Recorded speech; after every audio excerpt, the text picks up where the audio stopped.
السلام عليكم ورحمة الله وبركاته. وادي السلام يا أصحاب هالكن يا داون إنسان ميل بوجوكتان يسوب مقالكيكو ومركا يدي سو غاريبا isku soo laabasho wanaagsan dhowr maalmood oo safar iyo arrimo kale aan hawada uga maqnaa ugu dambeyntii dib ayaynu isku soo laabanay muuqaalkan waxaan doonayaa inaan bal ku fiiriyo dhacdo kale oo la yaab leh oo ka dhacday gudaha dalka Mareykanka markii aynu ka hadlayno ciyaaraha adduunka ee hadda ka socda qaaradda North America. hore waxaynu ogeyn in Umar Cartan lagu sameeyay arrin fadeexad weyn ku noqotay Mareykanka iyo waliba FIFA. haddana dhacdo kale oo la yaab leh isla markaasna la oran karayo midii hore way ka sii culus tahay wayna ka sii saameyn badan tahay ayaa ka dhacday gudaha dalka Mareykanka iyo waliba ciyaaraha adduunka. bal dhacdaas ayaynu fiirin doonaa iyo saameynta ay yeelatay. xildhibaanada Soomaaliyeed ee Ilhaan Umar ayaa si la yaab leh uga hadashay dhacdadaas ay iyaduna ka muuqato cunsuriyada iyo waliba islaam naciibka. haddii aan bilaabo ciyaaraha adduunka ayaa mar kale waxaa ka dhacday dhacdo kale oo runtii fadeexad ku ah Mareykanka iyo waliba dawladda Mareykanka iyo qaasatan xataa dalka Mareykanka oo dhan. kooxaha taageersan Trump ee cunsuriyiinta isla markaasna isku raranka ah markaynu ka hadlayno kooxaha Trump taageersan qaar baa kuwa cadaanka ah ee cunsuriga ah qaar baa kuwa yuhuuda oo Trump ku taageeraya sida uu qadiyada yuhuuda ee qaldan markaasi gadaasha uga riixay. marka waa kooxo isku raran laakiin si guud ah kooxo nacab islaamka isla markaana ku suntan cunsuriyad. marka Trump iyo kooxaha taageersan ayaa mar kale waxa la oran karayaa Mareykanka waxay u soo jiideen falxumo iyo waliba fadeexad kale oo caalamka oo dhan ee markaasi bilgishay. hore waxaynu ogeyn walaalkan Umar Cartan إلى دولة أمريكا أي كعلسي garoonka Miami gobolka Florida kadib markii 10 saacadood la haystay. inta kaliya oga maysan xareen kooxahan waxay damceen xataa inay magaciisa ay fool xumeeyaan inuusan ciyaar dambe oo adduun uusan ka qayb gelinin in uusan noqonin referee dambe oo caalami ah xataa halkaas ay la aadeen kadib markii ay ku shaabadeeyeen in maxaa la yiraahdaa uu kooxaha argagixisada xiriir la leeyahay. kooxaha cunsuriga ahna waxay banaanka u soo bixiyeen Twitter feega oo ay leeyihiin Umar Cartan ayaa horay ugu qoray bartiisa X-ka oo Trump iyo Mareykanka horay u caayay kuwaasoo aan sal iyo raad aan lahayn. markaysan marka xataa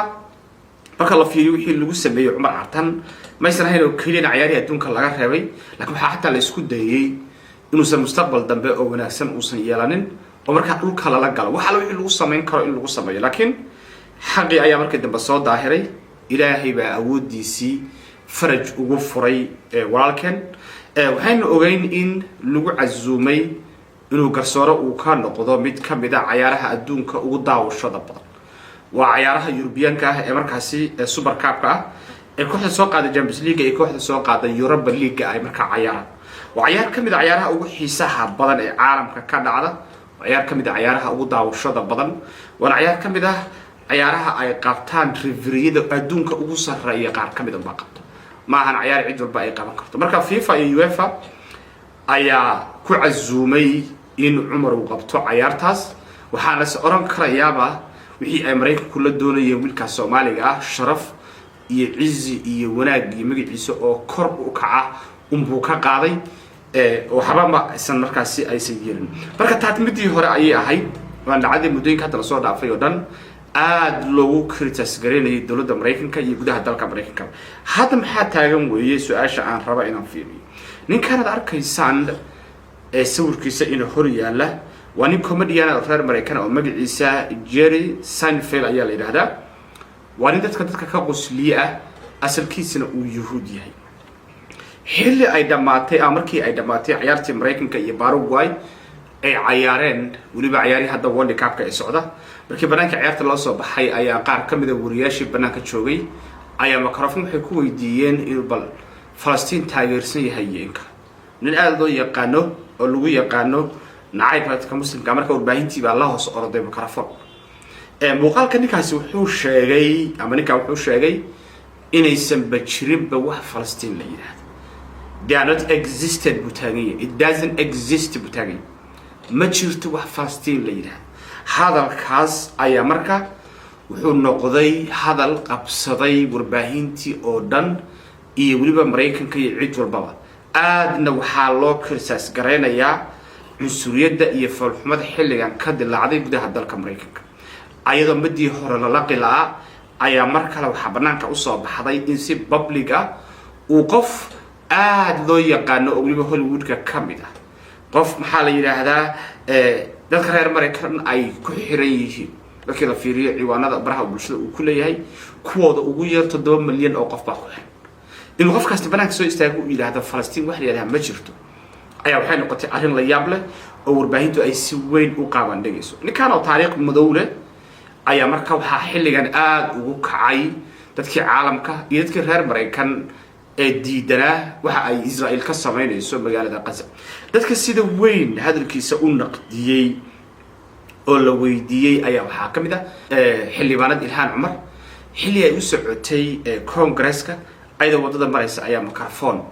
la garab qaaday waxa la yiri Ilhaan ay wixii uu yiri ninka comedian-ka ka war inta badan xildhibaan Ilhaan Cumar dadka Soomaalida qaar waxa jira si aan la yaabo u dhalila laakiin mid aan laga xaqiri karinin ayaa waxay tahay go'aanka ay mar walba ka qaado difaaca dadka reer Falastiin iyo midda Soomaalida gorgortan kaba gasho qadiyada Falastiin meel walba ay tagtana waligeed Congress-ka intay fadhiday Ilhaan marna kama aysan hor imaanin hatta su'aal maysan galinin qadiyada reer Falastiin waana mid ka mid ah waxyaalaha ay sida weyn kooxaha cunsuriga ah iyo ko taageersan qadiyada qariban ee Israa'iil ay markaasi ay uga soo horjeedeen waxay si public ah Ilhaan ay u tiri oo waliba hadda noqotay hadalka ugu saameynta badan ee ninkan ku wajahan marka la fiiriyo dadka kirsaas gareynaya oo tiro badan reer Mareykan oo dhan baa ninkan u daatay baa la oran karaya warbaahinihii waaweynaa ee dhexdhexaadka ay ku liberaalka ahay oo dhan baa u daatay kuwii muslimka ahaa iyo Al Jazeera markaad fiiriso si weyn ayaa loo naqdinayaa ninkan oo waliba kamid ah dadka Trump taageersan kamid ah waxaa lagu xaqlinayaa dabcan uu yahay kooxaha Trump oo mar kale si public ah u sheegay ayaa la yiri inaysan Falastiin aysan jirin haddana walaaban arrinta Ilhaan waxay sheegtay in reer Falastiin ay yihiin dad jira dhulna leh laakiin Israa'iil ay tahay cid soo duushay ee doonaysa inay dadkaas dhulkooda ay qaataan halkaasu waliba luqadda ay ku tiri hadaad fiirsan wax yar aan idin daawasiyo waa luqadda arkayso inay aaminsan tahay oo qalbiyan ay markaas ay u aaminsantay bal waxay la daawada xildhibaanad Ilhaan Cumar iyo muuqaalka ay arrintaasi ay uga jawaabtay to see you. Good to see you. Hey, Jerry Seinfeld has said again last night, Palestine doesn't exist. Do you think that's dangerous rhetoric for someone with such a big platform? Thank you so much. And Palestinians do exist. They are real people. They are ethnic to the land in which they belong. And Israel is the one that is taking their land, not the Palestinians. marka yahuudka ee comedian-ka ka mid ah kooxaha taageersantan ayaa hadalkiisu markaasna wuxuu noqday mid kale oo saameeyay caalamkii iyo waliba ciyaaraha adduunka waxa la leeyahay asoo ciyaaraha adduunka soo baxay banaanka taagan isla markaasna ah nin caan ah oo dalkiisii ah lagu hatta inuu ixtiraami waayo arrimaha noocaay oo kala ah u ka xishoon waayo mise Mareykanka fadaxad ku ahayn Oh, Jerry Seinfeld. What up, Seinfeld? What up? Can we get a free Palestine? Can we get a free Palestine? Come on, give us one free Palestine. It doesn't exist. waa lagu jiro dilayaa Mareykanka markale markii la fiiriyo sida ay wax uga qorayaan magazinada waaweyn ee caalamka saacadii hadda la soo dhaafay ee Al Jazeera sidoo kale aydan waxay ka sameysay muuqaal iyo aragti badan ayaa laga sameeyay ee showida waaweyn ee siyaasadda lagu falanqeeyana arrinta waa looga hadlay waxaa leeyahay bal hadii la oran lahaa Israa'iil ma jirto ama 7 October wixii dhacay waxba kama jiraan dil la oran lahaa sidee qofka gudaha Mareykanka maxaa lagu sameyn lahaa baan isweydiinaya dabcan hadii waxa qof muslim caadi oran lahaa ama xataa qof Christian uu sida oran lahaa gudaha dalka Mareykanka waxa laga yaabaa xataa in la xiri lahaa laakiin caadi bay ka tahay in qof iska soo istaago inuu yiraahdo Palestine it doesn't exist inuu yiraahdo wadalka la baabiinayo subax alla keena la duqeynayo dhulkooda la boobayo ummadii oo dhan ay markaasi banaanka u taagan tahay si xuquuqda u helahay ay caadi bay ka tahay Mareykanka marka hadii aad maqashaan dimuqraadiyad iyo wanaag dawladnimo gudaha dalka Mareykanka waxa la oran karayaa Trump iyo ragiisii ayaa soo afjaray baa la oran karayaa marka la fiiriyo dhacdooyinka hadda hareeyay ciyaaraha adduunka waxaa la isku raacay in ciyaaraha sanadka ka dhacay Mareykanka أيهين كوي وقف وش حما وقول عنصر السنة عيد والبنا أي لا يابان تهاي وحكس عض مركب عدك على أول كاب كأمريكان كندا يقولوا مكسيكا كذا عيا كسر بحيسة وأنا فول حما كلا أو نورث أمريكا مركب على تيم هذا لما يقان أنت هذا لمن عيالها دون كهذا باللغة وعيالها كلا يعدون لما يقانو لكن يوروبيان كي يدتكي كلا أفريقيان كاي شيء كوي يبي وهي هريبة لولا قلا إن عمر عرتان أو one of the best rivers in the world. اللي دي عياره اللي هذا ما يمكن because simple Somali. كبعد ما دخلتين مريكان كو يهذا نكاس أرجح سوها. وعالم كده لا يعبين قبل منك أرجح سنة نقطة almost 8 سنة لصوت في professional وهاي محل نقطة. هدو صاحب محمد كاروسي فيزا. هذا الوحين أركان أمريكا in فلسطين. لقى صوت عايو ودي تلك مريكان كودت كده لها ويهرب برسيل وحداريين إرهاب مريكان. هذا النوع عسى أي صوت فيانا وميت كلا الله يابله. لكن حتى ما قع عليه حديث أرمها السياسة حتى عاد بيوقع قوتها. لكن إن لو يجدوا أي أمرك وحي موجين إذا هالك لسي هالك لك لتشوفه بركة إنه كهذا إنه قديده وين يقدر هذا الكامرين. مقالة تسمع كوبا يا بالمقالة كلي أرمك كلا يضرب كإنه صارن وأين بالبرنامج إنه تبقى في دون صاحبيا. إنت سمع كوبا يا السلام عليكم ورحمة الله تعالى وبركاته.